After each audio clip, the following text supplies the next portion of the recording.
Okay, so Bong Girk, meaning winged leg, is quite similar to the Bong Sao, the upper body, in that it isn't the first move I'm particularly going to go for.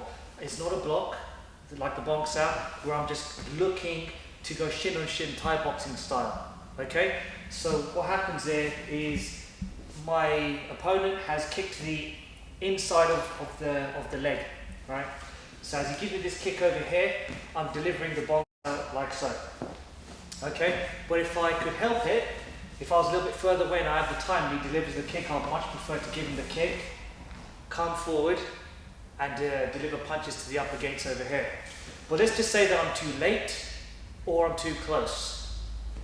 So we're here in this scenario over here, Jiwon throws a kick and I end up doing the Bong Girk. Now, I want to use the hard part of my leg on the soft part underside of his, okay?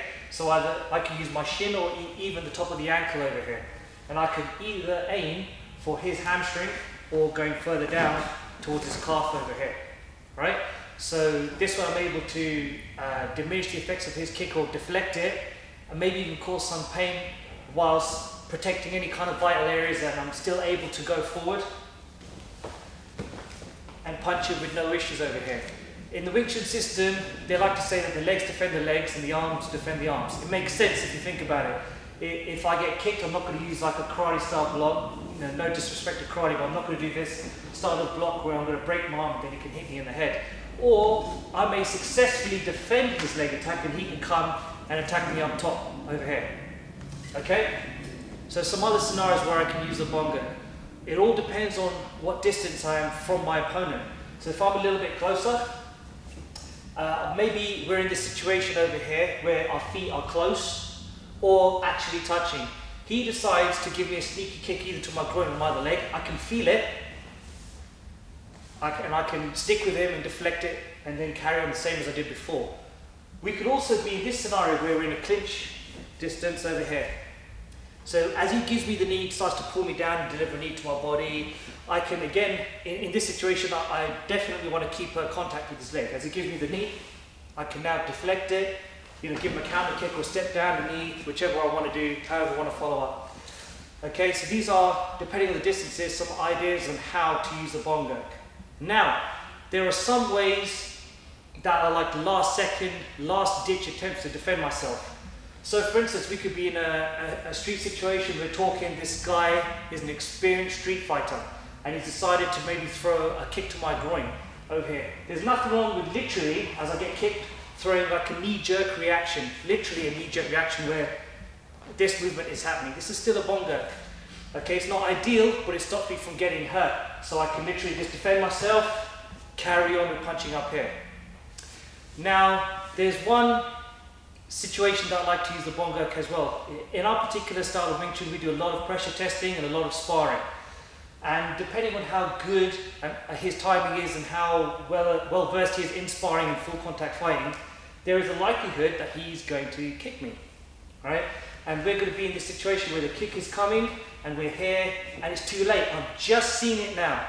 It's too close for me to try and punch him. I could try, but I'm still going to get kicked and maybe I can't even reach him. It's too late for me to do any kind of footwork and try and skillfully move around this. So now what? Am I expected just to take the kick because I'm not allowed to do a Bong Girk against it? Not really. In the last ditch attempt, I will do a Bong Girk, but I'll have a very, very yin energy, a relaxed energy. So I'll start to absorb with my whole body over here. Okay, if I have no choice, of course. So as he kicks me, I'll absorb it, come back in and hit him if I have no choice, right? It's better than getting kicked. Anybody that watches MMA, for instance, you've seen the Chris Weidman versus Anderson Silva match where Chris Weidman actually does this technique. He puts a bit more of a yang energy on it actually, and he snaps Anderson's leg.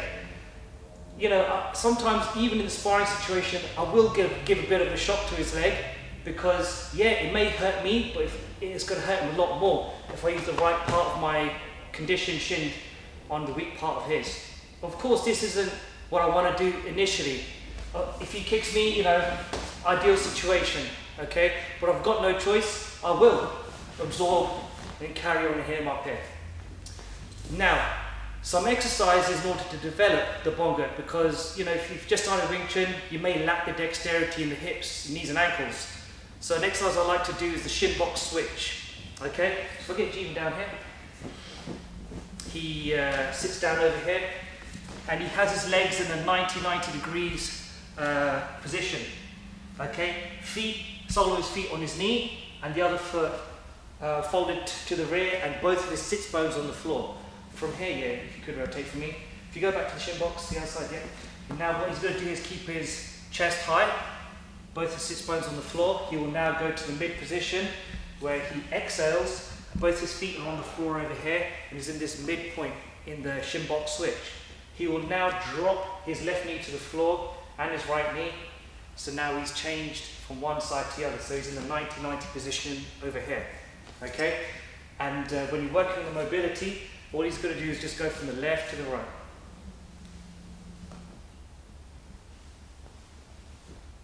Good. It's a fantastic exercise to get the dexterity, mobility in the hips if you lack these. Okay? So, from here, another great exercise to develop the stability of the leg that's on the floor and the strength and dexterity in the working leg is to go into your fighting stance, whichever fighting stance you choose, and just circle the leg. So initially, if you're on a mat like this, you can touch the floor to give yourself some extra stability, but then try and work to just circle the leg, both sides of course. When drilling this movement, I recommend you start from the iris position and then work the Bong Girk, defend your center line from here, and then go forward. So, Jeevan throws a kick, Bong Girk. Because if you can do it from the iris position, it's going to be much easier when you actually do it from your fighting position.